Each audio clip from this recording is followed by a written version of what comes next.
नाशिक जिल्हा police cooperative credit सोसायटीच्या 76वी वार्षिक सर्वसाधारण सभा संपन्न।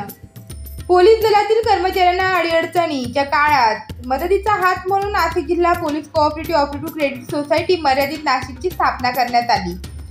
परशुराम सायखेडकर नाट्यमंदिर शालिमार नाशिक येथे नुकतीच सभा संपन्न झाली। संस्थेने अहवाल काळात 169 कोटी रुपयांची उलाढाल केली असून यामध्ये संस्थेचे 2024-25 या आर्थिक वर्षाच्या 7व्या वार्षिक अहवाल 13 पत्रक, नफा तोटा पत्रक, ताळेबंद व अंदाजपत्रक संचालक मंडळाच्या वतीने सादर करण्यात आले। 4437 इतके सभासद असलेल्या नाशिक जिल्हा पोलीस कोऑपरेटिव्ह क्रेडिट सोसायटी मर्यादित नाशिकच्या संस्थेत आतापर्यंत सभासदांच्या हिताचे निर्णय घेतले असून यंदा देखील सोसायटीला सन 2024-25 या वर्षी ऑडिट वर्ग अ मिळालेला आहे।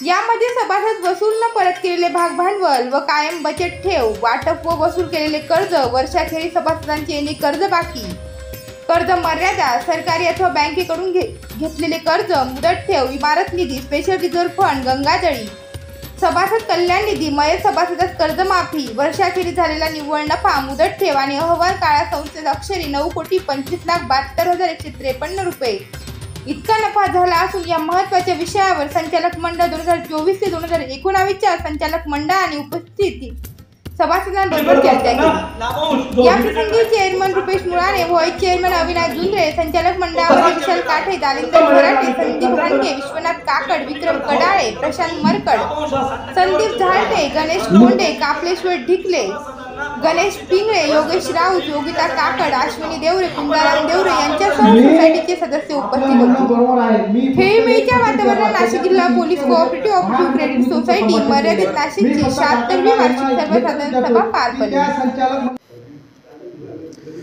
आजची पोलीस क्रेडिट कोऑपरेटिव्ह सोसायटीची 76वी वार्षिक सर्वसाधारण सभा खेळीमेळीच्या वातावरणामध्ये पार पडली। आजच्या सभेमध्ये काही महत्त्वपूर्ण निर्णय सभासदांना विचारून पारित करण्यात आले। सर्वात जिव्हाळ्याचा आणि सभासदांच्या महत्त्वाचा जो विषय होता व्याजाचा दर, हा ज्या पद्धतीने सोसायटी आम्ही कारभार चालवायला घेतला तेव्हा सोसायटीवर व्याजाचा दर 11% होता। त्या अनुषंगाने आम्ही गेल्या 1 वर्षाभरामध्ये संस्थेचा कारभार व्यवस्थित काटेकोरपणे नियमात बसून चालवण्याचा प्रयत्न करून सोसायटीचा 11% व्याजदरावरून तो मागील वर्षी 10% केला आणि यावर्षी तो 9% दरावरती आम्ही व्याजदर आणलेला आहे। लाभांश आम्ही गेल्या वर्षीच्या याच्यामध्ये 7% दराने आम्ही डिव्हिडंड संस्थेच्या वतीने जाहीर केलेला आहे आणि पुढील वर्षाकरता सुद्धा 7% दराने डिव्हिडंड आम्ही जाहीर केलेला आहे। यावर्षी संस्थेच्या माध्यमातून संचालकांच्या विचाराधीन राहून सर्वांनी एकमताने ठराव पास केला की संस्थेचे जे सभासद आहे यांनी पोलीस क्रीडा स्पर्धेमध्ये विशेष नैपुण्य प्राप्त केलं आहे अशा संस्थेच्या 25 खेळाडूंचा, त्याचप्रमाणे त्यांना घडवणाऱ्या प्रशिक्षकांचा आम्ही यावर्षी सत्कार आयोजित केला होता। सभासदांनी पण आमच्या या उपक्रमाचं खूप तोंड भरून कौतुक केलं। त्यांना पण हा उपक्रम गेल्या 76 वर्षामध्ये कधी घडला नव्हता असा हा सभासदांचा कौतुकाचा कार्यक्रम आम्ही आयोजित केल्यामुळे सभासद पण सर्व या माध्यमातून खुश होते। सर्वात महत्त्वाचा पुढचा एक निर्णय आम्ही असा घेतलेला आहे की पुढील वर्षामध्ये संस्थेच्या सभासदांचे जे पाल्य 10वी-12वीमध्ये 80%च्या पेक्षा जास्त मार्काने उत्तीर्ण होतील आणि जे सभासदांचे पाल्य राष्ट्रीय क्रीडा स्पर्धेमध्ये विशेष नैपुण्य प्राप्त करतील तसेच राज्यस्तरीय स्पर्धेमध्ये विशेष क्रमांक प्राप्त करतील अशा सर्व पाल्यांचा सत्कार आम्ही करण्याचा आयोजित केलेला आहे। आमचा यामागचा सुप्त उद्देश एवढाच आहे की आमच्या वार्षिक सभेसाठी सर्व सभासद हे उपस्थित राहावे, यासाठी आम्ही हा उपक्रम हाती घेतलेला आहे। संस्थेचा कारभार हाकत असताना सभासद केंद्रबिंदू ठेवून आम्ही संस्थेचा कारभार करीत आहोत। कुठल्याही प्रकारे संस्थेचा सभासद हा आमच्या कारभारावरती नाराज होऊ नये यासाठी आम्ही विशेष प्रयत्न केलेले आहे। मित्रांनो, मागच्या पंचवार्षिक संस्थेच्या तुलनेने आम्ही यावर्षी सभासदांना मयत जे सभासद होते त्यांना 50,000वरून 75,000 रुपये निधी आम्ही मयत सभासदासाठी घोषित केलेला आहे।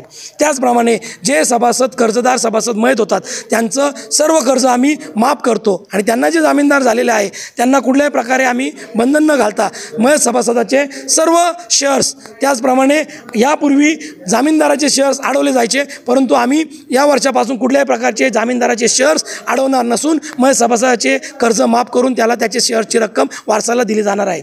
अशा प्रकारे सर्व सभासदांनी एकमुखाने आम्हाला निर्णय देऊन सर्व ठराव पारित केलेले आहे आणि सर्व खेळीमेळीच्या वातावरणामध्ये संस्थेची वार्षिक सभा पार पडलेली आहे. मागील वर्षाच्या तुलनेमध्ये सोसायटीचे सभासदांची संख्या दिवसेंदिवस वाढत चालली असल्यामुळे जी वर्गणी 2,000 रुपये होती ती त्या वर्गणीमध्ये संस्थेच्या सभासदांना कर्ज वाटप प्रमाण कमी झाल्यामुळे यावर्षी आम्ही संस्थेच्या सभासदांना विनंती केली की 2,000 वर्गणीच्या ऐवजी आपण जर 3,000 रुपये वर्गणी केली तर संस्थेच्या सगळ्या सभासदांना आपण नियमित कर्जाचा पुरवठा करू शकतो. सर्व सभासदांनी एक मताने ठराव पास करून वर्गणी 2,000वरून 3,000 रुपये करण्यासाठी प्रेरित केले. त्याचप्रमाणे आम्ही सभासदांना आश्वासित केले की जे वर्ग कर्ज मर्यादा 10 लाख रुपये आहे ती लवकरात लवकर आपण वाढून 12 लाखापर्यंत करण्याचं ठरवलेलं आहे. ज्याप्रमाणे संस्थेचा कारभार सुरळीत चालू होईल कर्ज मर्यादा पण आम्ही वाढवणार आहे.